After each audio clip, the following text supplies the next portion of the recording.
سب سے زیادہ قیمتی خزانہ اس بندے کے پاس ہے جس کی اولاد کے عقیدے ٹھیک ہے، جو اسلام پر پختہ ہے۔ آج ملحد آ گئے ہیں، ملحد بے دین، جو ذہنوں میں سوال چھوڑتے ہیں معاذ اللہ، ہماری نئی نسل کو گمراہ کرنا چاہتے ہیں، دین سے دور کرنا چاہتے ہیں۔ اپنے بچوں کے قریب بیٹھا کرو، ان کی باتیں سنا کرو، ان کی سوچیں دیکھا کرو۔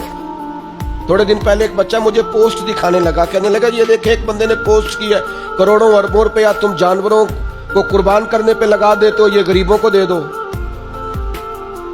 لوگوں کے گھر بن جائیں، بچیوں کی شادیاں ہو جائیں۔ پتہ نہیں لوگوں کو ہر دینی کام پہ غریب کیوں یاد آتے ہیں۔ میں نے انہیں کہا میں دیہاتی آدمی ہوں، ہمارے ڈیرے کے ساتھ ایک ڈیرا ہوتا تھا، چاچا جی بشیر صاحب نے نا ہر سال وہ بیل پالتے تھے بیچنے کے لیے، غریب آدمی، اور کہا کرتا تھا اس دفعہ میرے جانور بڑے اچھے ہیں، یہ صحیح بک گئے تو 2 بیٹیوں کی شادی کروں گا۔ پال کر بیچنے والے بھی غریب کم ہیں، جو کاروبار کرتے ہیں، بڑے فارم بناتے ہیں، پال کر بیچنے والے بھی غریب، اور جو کسائی ذبح کرتے ہیں وہ کون ہوتے ہیں؟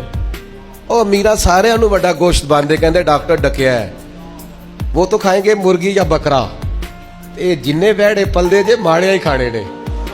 اس لیے یہ جو روغن خیال ہے نا، کہتے ہیں قربانی نہ کرو، غریبوں کو دے دو، ان کو فکر نہ کرو، یہ غریبہ ہی کھانی ہے ساری۔